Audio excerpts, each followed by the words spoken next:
এখন বাজে ভোর 5:30। মর্নিং ওয়াকে যাবো জন্য রেডি হয়ে গেছি, এখন বের হব। বাইরে আকাশের অবস্থা দেখে বুঝতেই পারছো সারা রাত বৃষ্টি হয়েছে, তো যাই হোক বের হব। তাও এখনো ঝিরিঝিরি বৃষ্টি পড়ছে, ক্যামেরাতে সেটা বোঝা যাচ্ছে না। কোনো ব্যাপার না, ছাতা নিয়ে বের হয়ে যাব। হ্যালো এভরিওয়ান, আমি Sayanti, welcome to my another new blog. আমি রেডি হয়ে বাইরে দাঁড়িয়ে আছি, ভাইয়ের জন্য ওয়েট করছি, ও কখন আসবে, তারপর দুজন একসাথে বের হবো। তো তখনই দেখি চলে আসছে ছাতা নিয়ে। বললাম না বৃষ্টি হচ্ছে, ছাতা নিয়ে হলেও যাব। তো যাই হোক, কদিন ধরে আমার শরীরটা খুব খারাপ, যার জন্য ডেইলি মর্নিং ওয়াকে যেতেও পারছি না আর ভিডিও দিতে পারছি না। শরীর একটু ঠিক লাগলে মর্নিং ওয়াকে যাচ্ছি ঠিকই, কিন্তু ভিডিও দেওয়া হচ্ছে না, কারণ ভয়েস ওভার দিতে সমস্যা হচ্ছে। সর্দির জন্য গলা এত খারাপ হয়ে আছে, ভয়েস ওভার দিতে গিয়ে আমাকে বারবার করে ডিলিট করতে হচ্ছে। একটু পর পর কাশি চলে আসছে কথা বলার মাঝখানে, এর জন্য ভয়েস ওভার দিতে পারছি না। গলার আওয়াজ শুনে একটু হয়তো বোঝা যাচ্ছে। তো যাই হোক, তারপরে ভাইকে বললাম ওদের গাছ থেকে একটা ফুল এনে দিতে, ওদের গাছে সুন্দর জবা ফুল ফুটে আছে। তারপর একটু ঢং করলাম, শরীর অসুস্থ তবুও শরীর যেমনই থাকুক, ঢং থামানো যাবে না। এখন ভিডিওটা দেখলাম কপালে একটা কিসের টিকা লেগে আছে, জানি না ওটা কি, একটা কালো দাগ লেগে আছে। যাই হোক, এরপরে হাঁটা শুরু করলাম, হেঁটে যাচ্ছি ছাতাটা নিয়ে একটু ঢং করতে করতে। কুকুরটা আমার দিকে তাকিয়ে আছে, ওটার জন্যই ভয়ে থেমে গেলাম আর ভাইকে বললাম তাড়াতাড়ি আয়। আর আরেকটু এগিয়ে দেখি সামনে আরেকজন দাঁড়িয়ে আছে আমার জন্য। ওরা আমাকে খুব পছন্দ করে কিনা তাই আমার জন্য দাঁড়িয়ে থাকে।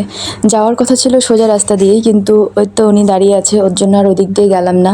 তারপরে একটু ডান দিকে ঘুরে এদিক দিয়ে চলে গেলাম। তো হেঁটে হেঁটে অল্প একটু গেলাম, সামনে গিয়ে দেখি কতগুলো পায়রা এক ঝাঁক বেঁধে এসেছে। তো আমি ইচ্ছা করে ওদের সামনে দিয়ে যাচ্ছিলাম, যাতে আমাকে দেখে ভয় পেয়ে ওরা সবাই একসাথে উড়ে যায়। সবগুলোকে একসাথে উড়তে দেখবো আমি, তার জন্য। তো আমি একটু এগিয়ে আসি, পরে দেখি দাদুটা খাবার দিচ্ছে, পরে সবগুলো উঠলো। তাড়াতাড়ি ফটাফট করে ঘুরে ভিডিওতে নিলাম। লাঠি হাতে মহিলাটা দাঁড়িয়ে আছে, আমি দেখে ভাবলাম হয়তো কারোর সাথে ঝগড়া লেগেছে, মারামারি করতে আসছে। পরে ভাই বললো না, ফুল তুলতে যায় যারা তারা এমন লাঠি নিয়েই বের হয়। তো যাই হোক, সামনে আরেকটা সুন্দর গাছ চোখে পড়লো। পরে ভাই গাছ থেকে ফুল ছিল, ওর নাকের সামনে নিয়ে দেখে ফুলটার সেই সুন্দর গন্ধ। তারপরে আমার জন্য আবার ফুল তুলতে গেল।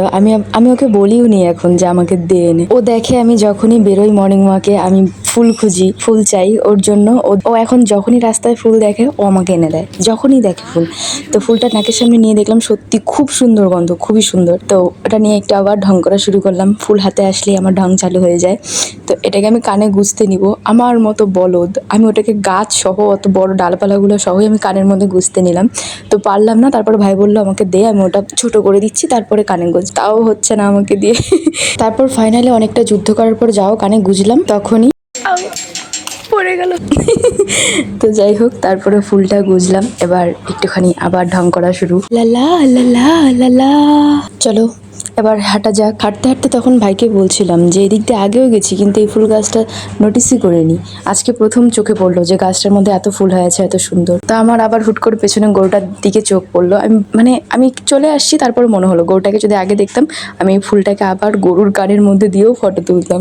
আর এই যে আরেকজন এইটুকু হেঁটে আসলো, শুধু মাঠে এসে পৌঁছালাম, ও হাঁপিয়ে গেছে, ও বসে পড়লো, বলে একটু রেস্ট নিয়ে নি। তাই আমি ওকে বললাম দেখ আমি অসুস্থ মানুষ, আমি এখন একটুও হাঁপাইনি। তো আমি এসে এক্সারসাইজ করা শুরু করলাম, ওর হাতে ফোনটা দিয়ে রাখছি, নে তুই যখন কিছু করবি না তুই ক্যামেরাটা ধরে বসে থাক, আমি এক্সারসাইজ করি। একে এমনি আমার গলাটা খারাপ হয়ে আছে, আমি কথা বলতে পারছি না ঠিক করে।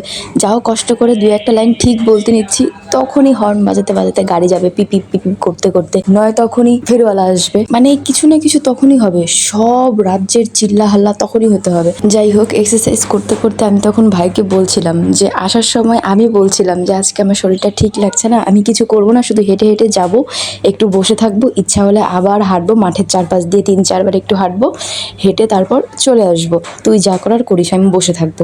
কিন্তু আসার পর উল্টা হচ্ছে, আমি এক্সারসাইজ করে যাচ্ছি, ও বসে আছে ফোন ধরে, ও সুন্দর বসে আছে বিন্দাস। তখনও তো অনেকগুলো এক্সারসাইজ করলাম, হ্যাঁ অনেকগুলো, আমার কাছে এটা অনেকগুলোই। হাত পা ছোড়াছড়ি, কোমর এদিক ওদিক ঘুরানো বেঁকানো, অনেকগুলো এক্সারসাইজই করলাম। এবার কি বলবো বুঝতে পারছি না। ভয়েস ওভার দেওয়ার সময় কিছু তো বলতে হবে, কিন্তু কি বলবো, আমার জীবনের দুঃখরা তো আর শোনাতে পারবো না। কিন্তু 1 মিনিট, এটা আমি কি করছি? একবার সামনে আসছি, আবার পেছনে যাচ্ছি, আবার সামনে আসছি, আমি নিজেই বুঝতে পারছি না। ভিডিও দেখে এখন আমি ভাবছি তখন কি হয়েছিল, কি করছিলাম আসলে। অত ভাবতে হবে না। তো তারপর আমি উঠলাম, উঠে আমি ফোনটা নিলাম। এখন ভাই এক্সারসাইজ করতে যাবে, ওই তো শুরু করে দিয়েছে। চলো ততক্ষণে আমি তোমাদের একটু মাঠটা ঘুরে দেখাই।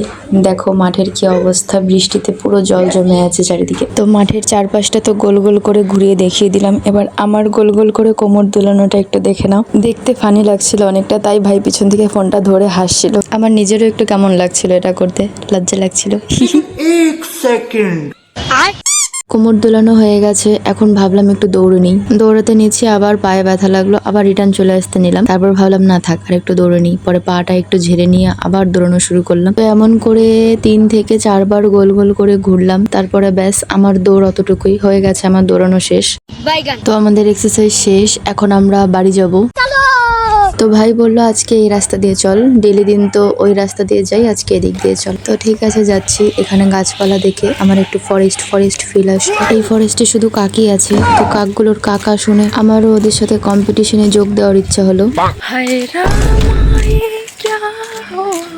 ভুলে গেছি। তারপরে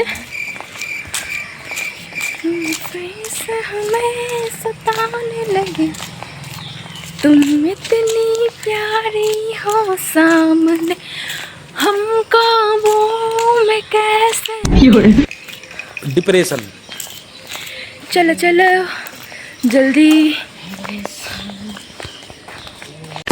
তারপর ঘড়িতে 7টা বেজে গেছে দেখে তাড়াতাড়ি হাঁটা শুরু করলাম। ভাইকে বললাম তাড়াতাড়ি চল। তারপর মনে হলো আমি তো অনেকটা তাড়াতাড়ি চলে আসলাম, আরেকজন কোথায় রয়ে গেল। পিছনে তাকিয়ে দেখি ও সেই কোথায় পড়ে আছে। ठंडी ठंडी पवन সুন্দর হাওয়া। আজকে একটু বেশি সঙ্গীত শিল্পী হয়ে গেছে বলে মনে হচ্ছে না। চলো তোমাদেরকে ফ্রিতে এতগুলো গান শুনিয়ে দিলাম, তাও এত সুন্দর, সবাই তালি দাও। রাস্তায় আসার সময় একটা শিউলি ফুল গাছ দেখলাম, ব্যাস ওখানটায় আবার থামলাম। গাছ থেকে পাড়ার চেষ্টা করলাম কিন্তু পারলাম না, আর বৃষ্টিতে গাছের মধ্যে জল হয়ে আছে, গাছ থেকে পারতে গেলে গায়ের মধ্যে জলও পড়ছিল। তার জন্য নিচে যেগুলো পড়ে আছে ওগুলোই কতগুলো কুড়িয়ে নিলাম। এখন নিজেকে আমার ফুল কুড়ানি মনে হচ্ছে বেশি।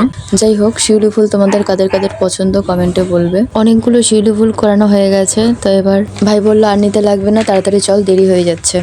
তো যতটুকু হয়েছে ততটুকু নিয়েই রওনা দিলাম। এসে দেখো কতগুলো শিউলি ফুল কুড়িয়েছি। তো যেতে যেতে রাস্তায় আরেকটা ফুলের গাছ চোখে বললো। এই গাছটা আমি সবসময় যখন এদিক দিয়ে যাই তখন এদিক দিয়ে তাকিয়ে থাকি যাওয়ার সময়। ফুলটা দেখতে খুব সুন্দর, হলুদ হলুদ। যদি কারো তোমাদের নামটা জানা থাকে তো বলবে কমেন্টে।